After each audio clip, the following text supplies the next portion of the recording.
Bulletin کا آغاز کریں گے اور سب سے پہلے آپ کو بتائیں کہ وفاقی وزیر اطلاعات عطاء اللہ تارڑ نے کہا ہے کہ پاکستان امن کا خواہاں ہے، تاہم شہریوں کی حفاظت اولین ترجیح ہے۔ وفاقی وزیر اطلاعات عطاء اللہ تارڑ نے ایکس پر بیان میں کہا ہے کہ شہریوں کے جان المال کے تحفظ پر کسی قسم کا سمجھوتہ نہیں کیا جائے گا۔ نیشنل ایکشن پلان کے تحت وفاقی ایپیکس کمیٹی سے منظور شدہ ویژن عزم استحکام کے تحت سیکیورٹی فورسز اور قانون نافذ کرنے والے اداروں کی دہشت گردی کے خلاف مہم پوری شدت کے ساتھ جاری رہے گی تاکہ بیرونی سرپرستی میں ہونے والی دہشت گردی کا مکمل خاتمہ کیا جا سکے۔ عطاء اللہ تارڑ نے کہا ہے کہ حالیہ دنوں میں پاکستان کے اندر خیبر پختونخوا، بلوچستان اور پاکستان رینجرز سندھ کیمپ کراچی پر معصوم شہریوں کو نشانہ بنانے والے متعدد دہشت گرد حملوں کے بعد سیکیورٹی فورسز نے پاک افغان سرحد کے ساتھ ایک منظم انٹیلیجنس پر مبنی زمینی آپریشن کیا۔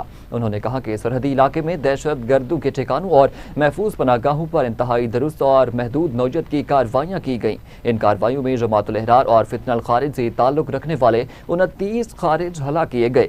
وفاقی وزیر اطلاعات نے بتایا کہ 28 جون 2026 کو سیکیورٹی فورسز نے ضلع باجوڑ خیبر پختونخوا میں پاکستان افغان سرحد کے قریب دہشت گردوں کے ایک گروہ کے خلاف انٹیلیجنس پر مبنی آپریشن کیا۔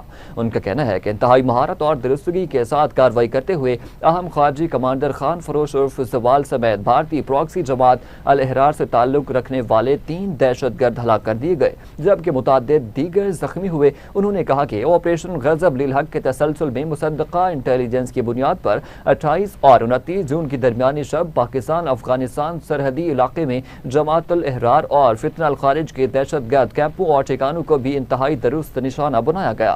وفاقی وزیر کا کہنا ہے کہ پکتیا، پکتیکا اور کنٹر میں واقع 3 اہداف کو کامیابی سے تباہ کیا گیا جس کے نتیجے میں مزید 25 دہشت گرد ہلاک ہوئے۔ ان مراکز اور ٹھکانوں میں موجود بڑی مقدار میں اسلحہ اور گولہ بارود بھی تباہ کر دیا گیا۔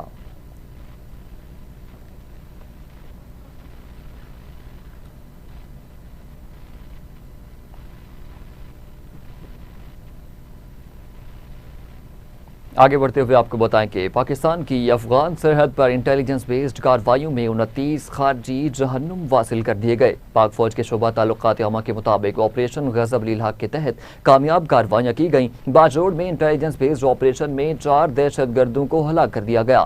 مرنے والے دہشت گردوں میں ہائی ویلیو کمانڈر خان فروش عرف زبل اور بھارتی پراکسی جماعت الاحرار کے 3 دیگر دہشت گرد شامل ہیں۔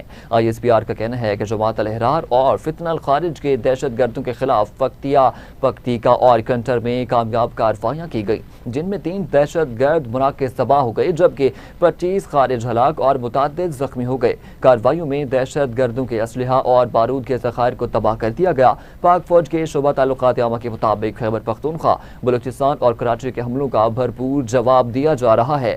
سیکیورٹی فورسز نے غیر ملکی سرپرستی میں دہشت گردی کے مکمل خاتمے کا عزم کیا ہے۔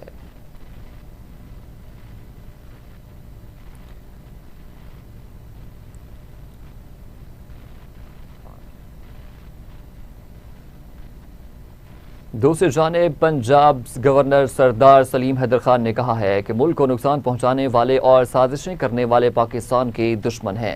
گورنر پنجاب سردار سلیم حیدر خان کا کہنا تھا کہ ہم نے ہمیشہ امن و استحکام، ترقی اور خوشحالی کے لیے جمہوری راستہ اپنایا۔ ہمیں اختلافات بھلا کر ملک کی خاطر ایک پیج پر جمع ہونا چاہیے۔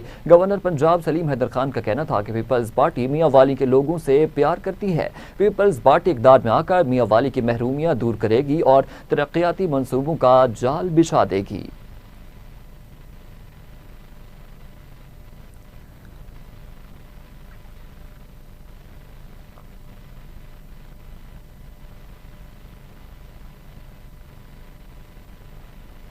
طالبان رجیم کی ظالمانہ پالیسیوں اور وسائل پر قبضے کی جنگ نے افغانستان کو ایک بار پھر خانہ جنگی کے دہانے پر پہنچا دیا۔ باغی کمانڈر جمعہ خان فاتح نے افغان رجیم کے خلاف جنگی تیاریوں میں اضافہ کر دیا جس سے صوبہ بدخشاں میں صورتحال انتہائی کشیدہ ہو رہی ہے۔ طالبان رجیم اور سابق ڈیپٹی گورنر جمعہ خان فاتح میں اختلافات نے سنگین بحران کی شکل اختیار کر لی ہے۔ معروف افغان جریدے افغانستان انٹرنیشنل کے مطابق بدخشاں میں طالبان رجیم کے خلاف باغی تاجک کمانڈر جمعہ خان فاتح کی عسکری صف بندی اور جنگی تیاریاں عروج پر پہنچ چکی ہیں۔ کمانڈر جمعہ خان نے جنگجوؤں کو منظم کرنے کے ساتھ ساتھ مقامی عمائدین سے مشاورت بھی تیز کر دی ہے۔ افغان رجیم کی مذاکرات اور نئے عہدے کی پیشکشوں کے باوجود جمعہ خان نے حکومتی ڈھانچے میں واپسی کو مسترد کر دیا۔ کمانڈر جمعہ خان نے اپنی فورسز کو ہائی الرٹ پر رکھ کر فوجی اور لاجسٹک دونوں لحاظ سے مکمل طور پر تیار کر دیا ہے۔ جمعہ خان فاتح کا ماننا ہے کہ بدخشاں کا پہاڑی علاقہ طالبان رجیم کے لیے ان کے خلاف فوجی آپریشن انتہائی مشکل بنا دے گا۔ افغان طالبان کی عوام دشمن پالیسیوں کی وجہ سے اس وقت افغانستان میں کئی اسلحہ بردار تحریکیں شروع ہو چکی ہیں۔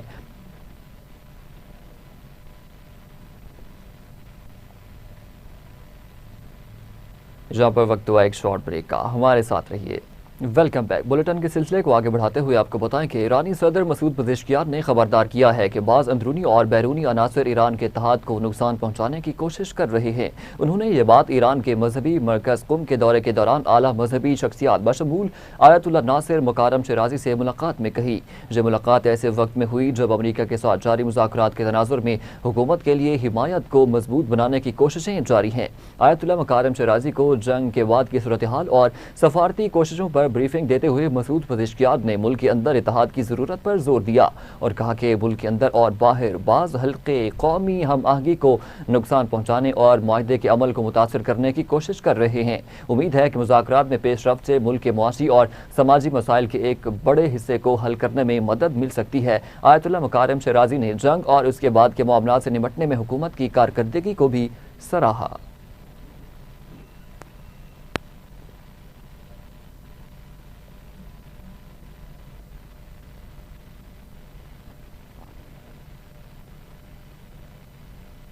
امریکی نیوز ویب سائٹ نے دعویٰ کیا ہے کہ ایران اور امریکہ نے ایک دوسرے پر حملے روکنے پر اتفاق کر لیا ہے۔ ایک سینئر امریکی عہدیدار کا حوالہ دیتے ہوئے امریکی نیوز ویب سائٹ نے کہا ہے کہ امریکہ اور ایران نے ایک دوسرے پر حملے روکنے پر اتفاق کر لیا ہے اور دونوں ممالک نے اس ہفتے مذاکرات کرنے کا بھی فیصلہ کیا ہے۔ رپورٹ کے مطابق امریکہ اور ایران آبدار ہرمز کے تنازع کو حل کرنے کے لیے منگل کو قطر کے دارالحکومت دوحہ میں ملاقات کرنے پر راضی ہو گئے۔ امریکی عہدیدار کے مطابق دوحہ میں ملاقات کے دوران آبدار ہرمز سے متعلق تنازعہ اور دیگر اہم امور پر بات چیت کی جائے گی۔ اس سے پہلے اعلیٰ ایرانی عہدیدار کا کہنا تھا کہ حالیہ امریکی حملوں اور مفاہمت کی یادداشت کی شرائط کی خلاف ورزی پر ایران نے اتوار کو ہونے والے تکنیکی مذاکرات میں حصہ نہیں لیا تھا۔ خیال رہے کہ دونوں ممالک کے درمیان جنگ بندی کو 11 روز ہوئے ہیں، تاہم دونوں جانب سے دوبارہ حملوں کے باعث جنگ بندی غیر یقینی صورتحال کا شکار ہو گئی ہے۔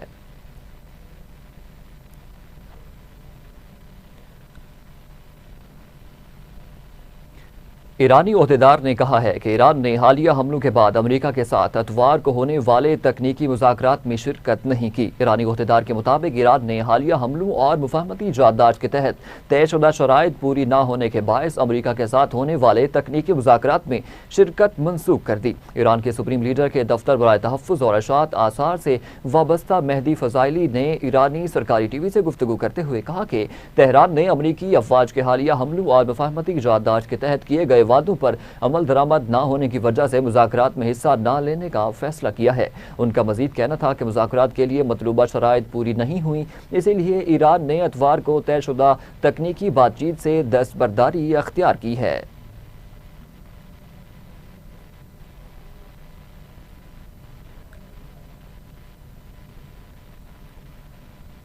دوسری جانب ایران کی پاسداران انقلاب نے دعویٰ کیا ہے کہ امریکی حملوں کے جواب میں بحرینی اور کویت میں 8 امریکی فوجی تنصیبات کو نشانہ بنا کر تباہ کر دیا گیا۔ ایران کے سرکاری نشریاتی ادارے کے مطابق پاسداران انقلاب نے اپنے بیان میں کہا ہے کہ ایرانی حملوں میں بیلسٹک میزائلوں اور ڈرونز کا استعمال کیا گیا۔ بیان میں ان کارروائیوں کو سرک اور قشم میں ایرانی تنصیبات پر حالیہ امریکی حملوں کے جواب میں کی گئی جوابی کارروائی قرار دیا گیا۔ ایرانی پاسداران انقلاب کا مزید کہنا ہے کہ یہ حملے ایران کی دفاعی صلاحیت اور رد عمل کی واضح مثال ہیں۔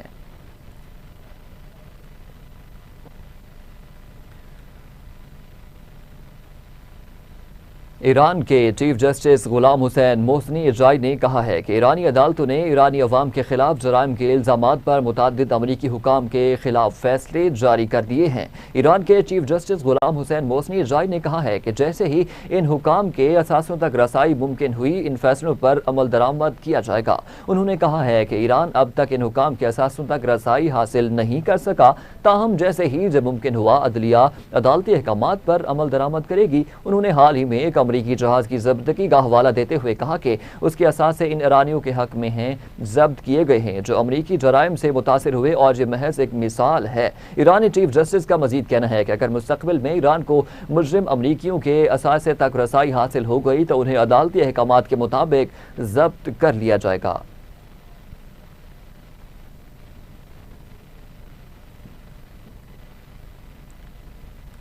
دوسری جانب اسرائیل نے جنوبی لبنان میں مزاحمتی تنظیم حزب اللہ کے زیر زمین فوجی مرکز تباہ کرنے کا دعویٰ کیا ہے۔ غیر ملکی خبر ایجنسی کے مطابق اسرائیلی فوج نے دعویٰ کیا ہے کہ اس نے جنوبی لبنان میں حزب اللہ کے 200 میٹر طویل سرنگوں کے نیٹ ورک کو نشانہ بنایا ہے۔ اسرائیلی حکام کے مطابق زیر زمین تنصیب میں سینکڑوں ہتھیار اور متعدد میزائل سائلوز موجود تھے، تاہم انہوں نے اس دعوے کے حق میں کوئی ثبوت پیش نہیں کیا۔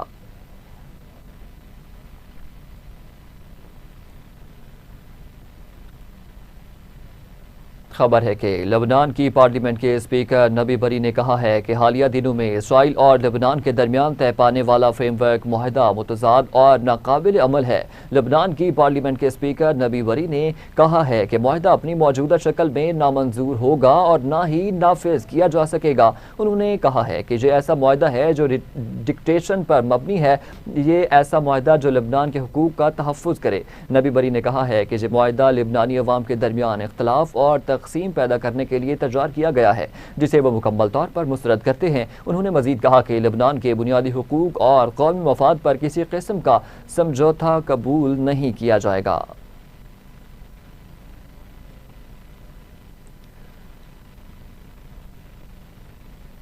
شام کی وزارت خارجہ نے اسرائیل کی جانب سے جنوبی شام کے صوبوں قنطیرہ اور دریا میں دراندازیوں اور توپ خانے سے گولہ بارود کی مذمت کی ہے۔ شام کے سرکاری خبر رساں ادارے سنا کے مطابق وزارت خارجہ نے کہا ہے کہ یہ کارروائیاں شہریوں میں خوف و ہراس پھیلانے کا باعث بنی ہیں۔ یہ حملے شام کی خود مختاری اور علاقائی سالمیت کی کھلی خلاف ورزی ہیں۔ بیان میں کہا گیا ہے کہ مسلسل حملے خطے میں امن و استحکام کی کوششوں کو نقصان پہنچا رہے ہیں، متاثرہ علاقوں میں شہریوں کی مشکلات میں اضافہ کر رہے ہیں اور پورے خطے میں کشیدگی اور تناؤ کو مزید بڑھانے کا خطرہ بھی پیدا کر رہے ہیں۔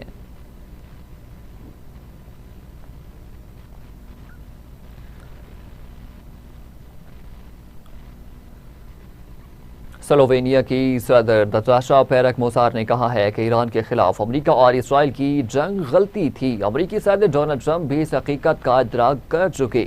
صدر موسار نے الجزیرہ کو انٹرویو میں کہا وہ جنگ بندی اور واشنگٹن اور تہران کے درمیان کسی معاہدے تک پہنچنے کے لیے قطر کے ثالثی کردار کو سراہتی ہیں۔ انہوں نے کہا کہ یورپی یونین خارجہ پالیسی پر مشترکہ موقف اختیار کرنے میں ناکامی کے باعث عالمی سطح پر کمزور دکھائی دے رہی ہے۔ ان کا مزید کہنا تھا کہ یورپی یونین کی خارجہ پالیسی میں اتحاد کے فقدان نے بین الاقوامی معاملات میں اس کے کردار اور اثر و رسوخ کو محدود کر دیا ہے۔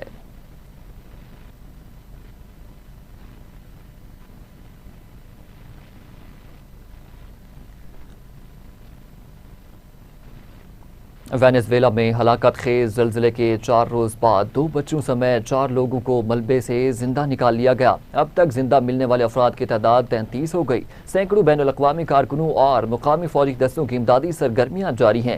یورپی یونین نے زلزلہ متاثرین کے لیے $50 لاکھ سے زائد کی ہنگامی امداد جاری کر دی۔ یونیسیف کے مطابق زلزلہ سے متاثرہ 18 لاکھ افراد کو انسانی امداد کی ضرورت ہے۔ پوپلیو نے وینزویلا میں زلزلے کی تباہی پر شدید دکھ کا اظہار کیا۔ وینزویلا میں آنے والے زلزلوں میں 1430 افراد ہلاک، 3360 سے زائد زخمی اور 69,000 سے زائد لاپتہ ہیں۔